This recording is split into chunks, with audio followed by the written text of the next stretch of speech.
guide on Companies Act and friends. Good evening to all of you. And when I opened this book, this packet to see, visualize and feel a guide, I was so much disappointed because a guide for me was something even smaller than this.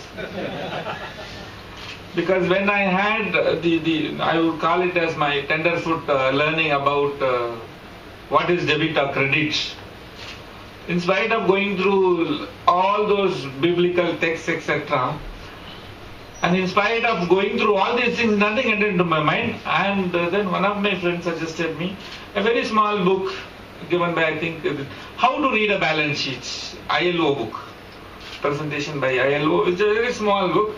And that is how I learned the nuances of accounting.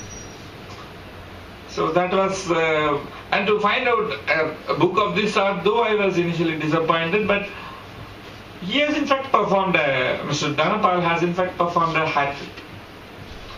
Since he has initially published this book, I mean, it was released in 2015, I suppose. Sorry, 14 for the first time, and again 15, and third time now.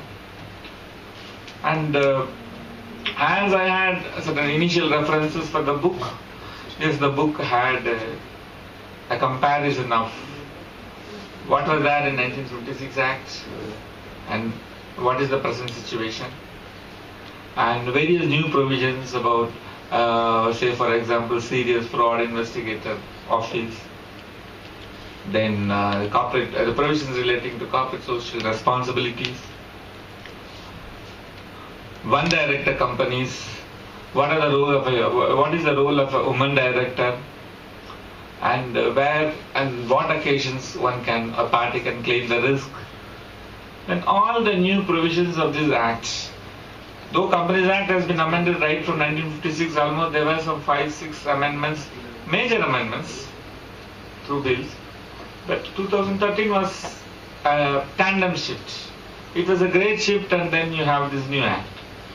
And my association, I mean, as far as Mr. G.K. Raju, Mr. Murali goes, is like, because I was also holding a charge of training the Indian Audit and Accounts Department personnel. Basically, it is not only the company, the people from who are auditing the companies. Before telling about that, before telling about the training, I would like to brief about my department also. As all of you know, even earlier we had a small discussion on what are the role, responsibilities of a 9 days officer or Indian Audit and Accounts Department. For a common man, we are auditors, nothing more than that. But to define it more, in a more better way, we maintain the accounts of the state governments. All the state governments, we maintain the accounts, and in some cases they have also handed over us the function of the entitlements, pension, gratuity, GPF, etc. In some cases, some states they have handed over. Generally, we maintain the accounts of the state, and the more vital thing is we are the auditors for all the state governments, all the central government agencies, parastatal bodies, boards, municipalities, corporations, and any other agencies which form a part of the consolidated fund of the India or of the state. So with this as a notion, and when I am going to send my people, me or any accountant general for that matter, we are going to send people to audit a board, to audit any other parastatal body, to audit a government undertaking, or even government departments. It could be income tax, central excise, sales tax. Interpretation to rules is of importance. So in regional training institute, we have some 9 regional training institutes across India, apart from 2 apex institutes.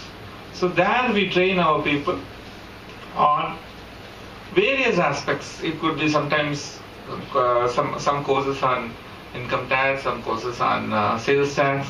There are courses about inventory management. There are courses about how to write an audit report. There are courses about the ongoing things which happen to be ongoing, like implementation of IFRS sort of thing, which we have been hearing for almost years.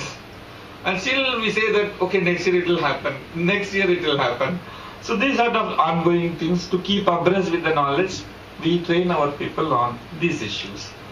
So why I'm telling this is because the association came like that. Like I had to interact with ICAI, Institute of Chartered Accountants of India, and we had some 2 sets of training programs for my budding auditors on the various provisions of Companies Act 2013. A sort of sensitization program for them, which is well received. This apart, in my earlier association, what Mr. Gopalakrishna has told, I had an occasion to be as one of the guest speakers for a program which was held, that was almost a decade back in Tirupati, organized by the Andhra Pradesh chapter of company secretaries. So there, the institution of company secretaryship at crossroads. What are the challenges with them? How they are going to face these challenges? This was another association with such a professional body. And as we now find, like today my agenda was only to release this. Otherwise, I didn't know much about Hindustan Chamber of Commerce. But now having come over here, and I find like such a diverse gathering with professions from various walks of life, with a greater, I would say, responsibilities. Because this is a day when citizens, the government and the citizens are in for transparency, are in for accountability. And anything, whatever you do, whatever you perceive, everything is to be transparent and accountable. And when this sort of an awareness comes, all the professionals, it could be company secretaries, cost accountants, chartered accountants, government auditors like me, all the professionals go towards a single goal, is to make the investor aware, and the investor must be in a position to question the board as to what decisions are being taken and to what extent it is going to help the investor. And the book which Mr. Dhanapal has authored, it's going in a great way, helping the professionals and the students in knowing to get a better awareness about Companies Act. With these few words, I just conclude. Thank you.